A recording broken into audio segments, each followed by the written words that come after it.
Now we're going to be calling Justin Lawman, our political correspondent from Canberra, from the capital city of Australia, with all the news, what's going on in the world. Justin, good morning to you. Hey, Scaffy, how are you, brother? Better now that we get to talk to you, Justin. What's going on in the headlines that we should keep an eye on? I have to acknowledge Lawson as well here. Like you're a talented co-host. Aw, thanks, man. He's the future. Yeah. He's the LeBron of Lawson, Christian radio. Stop. LeBron. Well, I'm gonna make a prediction to start my time this morning. We're gonna see a mugshot of Barack Obama like we did of Donald Trump. Are you for real? Why? I'm for real. What's up? What's Now, happening? hold me to this prediction. Hold me to this prediction, Lawson. I'm writing a note right now. I'm going to check up on this every week. Look, Lawson and I were talking about it. Michelle Obama said on an episode, she was talking to a guest. Her name was Angie Martinez. And they were talking about, family and having kids. And Angie Martinez said to Michelle Obama, you should have had a boy. And Michelle Obama said, I'm so glad I didn't have a boy because he would have been just like Barack Obama.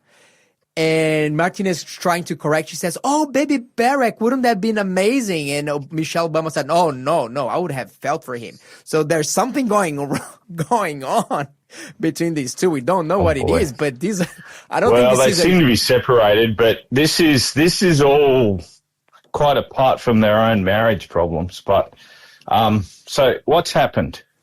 Lawson, you got to get a grip on this. Tulsi Gabbard.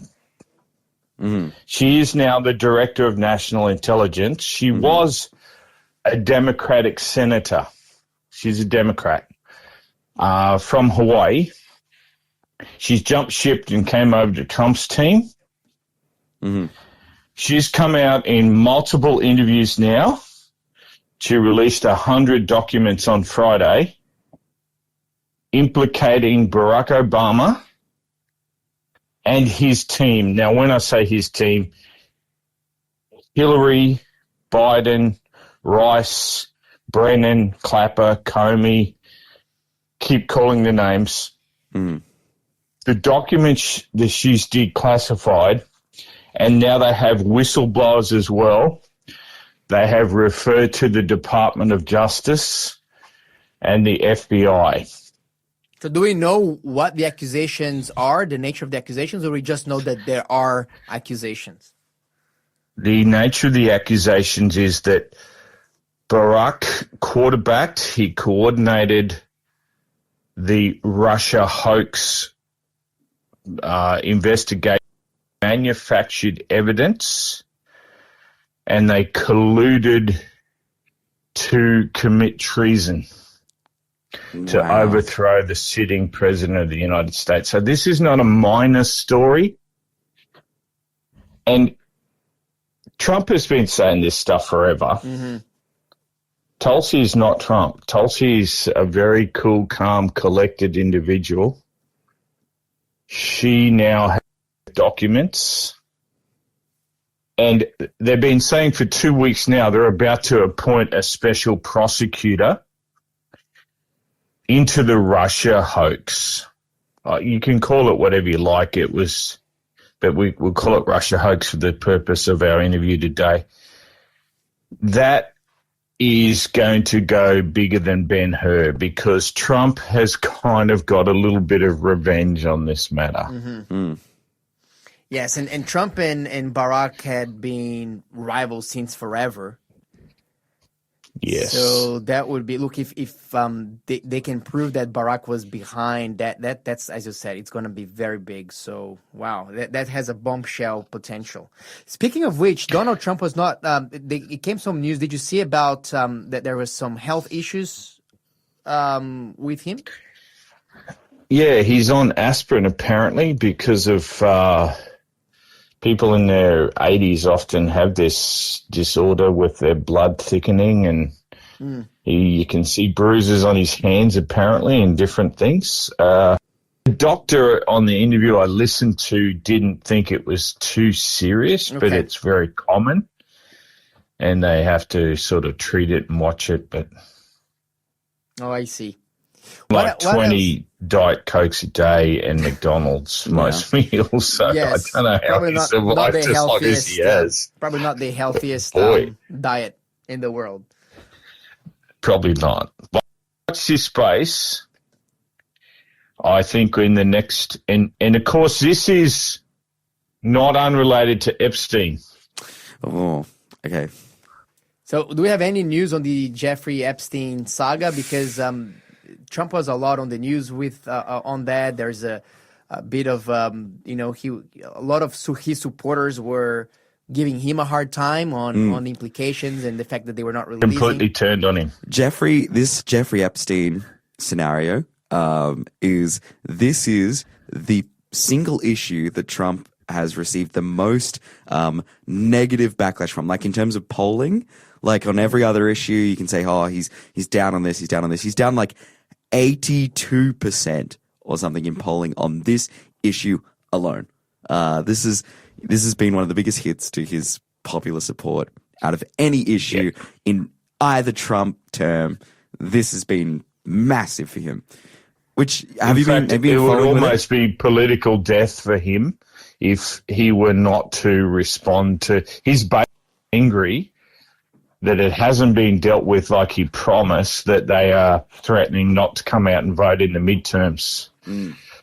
Yeah. So he has to deal with this, or his political journey might come to a very short end, because if the Democrats win in the midterms, he'll be impeached immediately. Now, for those who don't know, this particular story, essentially how it goes is that, there was a guy, his name was Jeffrey Epstein. He was famous and rich and friends with all these wealthy, powerful people.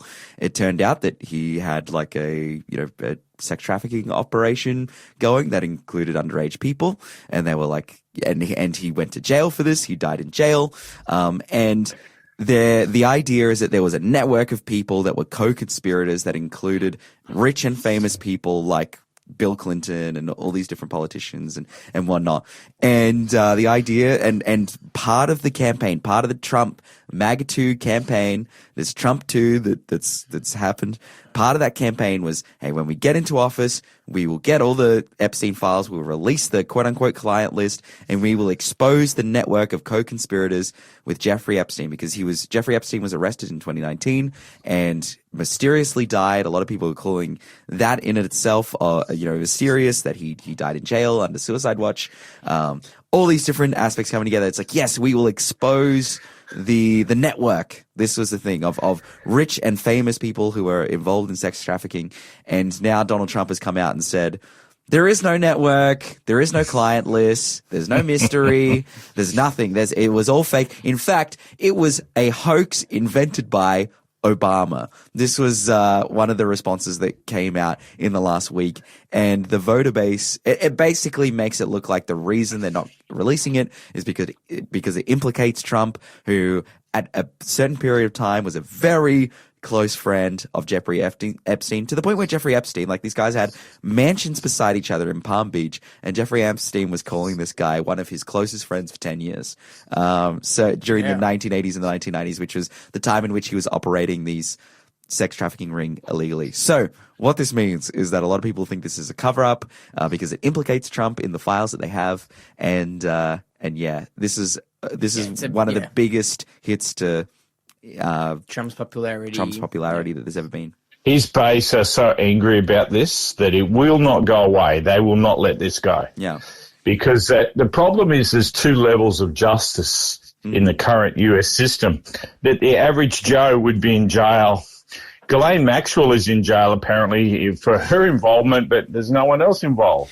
Oh, dude, this is one of the most interesting things. So the testimonies that got Ghislaine Maxwell convicted, the ones that the court trusted from the victims that got Ghislaine Maxwell convicted, are also saying that there was a network full of rich and powerful people. And they're like, oh no, we believe you on Ghislaine Maxwell to the point where we're going to put this lady in jail, but we don't trust that there's actually a network and there's no evidence, even though these are the victims of the network. So they're in a bind here. There's two levels of justice, and Ghislaine Maxwell's father was a famous Mossad agent. And hence they've linked this to some either Mossad or MI6 or CIA. There's something else going on that the public wants to know. We deserve to know, and there shouldn't be two levels of justice. So who's this The lady Ghislaine wears Maxwell? a blindfold. Who's Ghislaine Maxwell? What was she? She was the number one accomplice and co-conspirator with Jeffrey Epstein. Okay. Epstein. Yeah, and she's in prison for a long time. I can't 20 remember years. the years right 20 now. years. For her role, but there's no one else involved? What? Yeah. What? Yeah. No, it's very smelly. Very smelly. So going to the UK, what is these talks that the United States is selling nuclear armed airplanes to the UK? Justin, can you walk us through a little bit of that? Yeah, this is all relating to Russia, Ukraine, because it seems that America, particularly Trump, has turned his face on Russia. Putin won't listen to him, and he can't do a deal. He thought he'd do a deal, but Putin doesn't want to do a deal.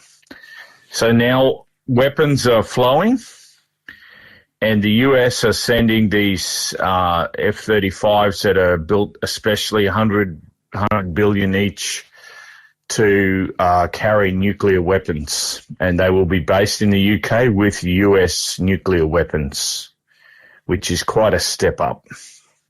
Okay. Wow.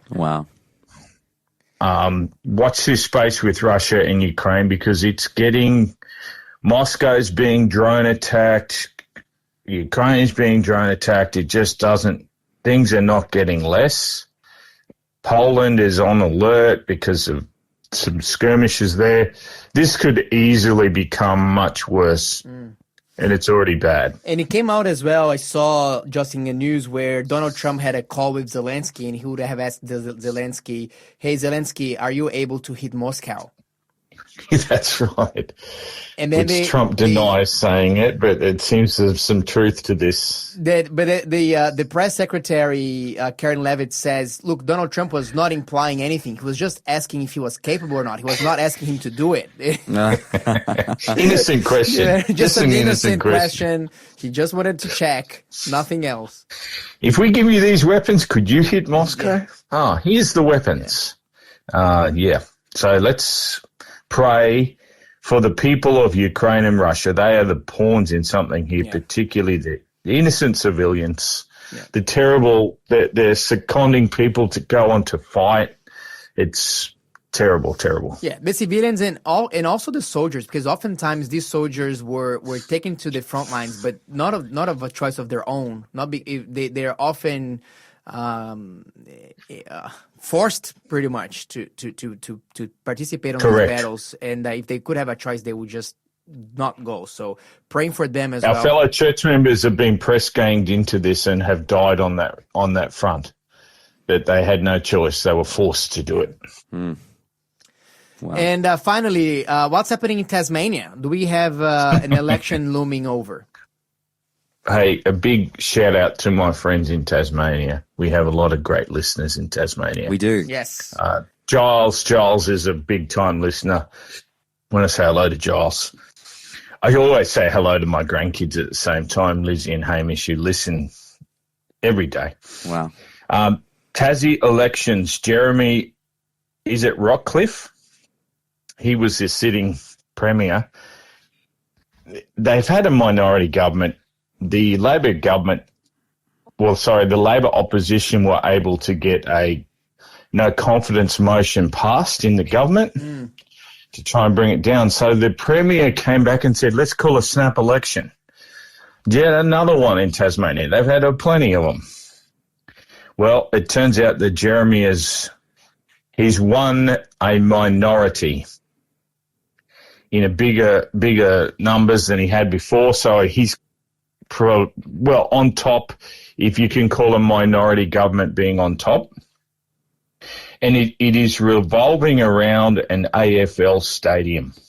Yes. Tasmania's in a fair bit of debt, but they want to spend $1 billion on a Macquarie Point stadium where they can have their own Tassie. They can enter the AFL competition nationally if they can get their own stadium. And so the voters have chosen debt and football over economic common sense. Yeah. They want their own team, the Tassie Devils. Wow, there you go. Entertainment and There you go. sports, always at the forefront Sport of and jet. people's heart. Particularly, the problem is, as you said, when a massive amount of debt is incurred. It's a bit worrying for the Tassie economy, but let's see what happens from that. Justin, thank you so much for joining us today. We're looking forward to have you again next time on Monday. And everyone, just tune in to Justin's program 4:30 p.m. on Friday, The Perfect Storm, where he dives deeper into all these topics of geopolitics and prophecy in the world.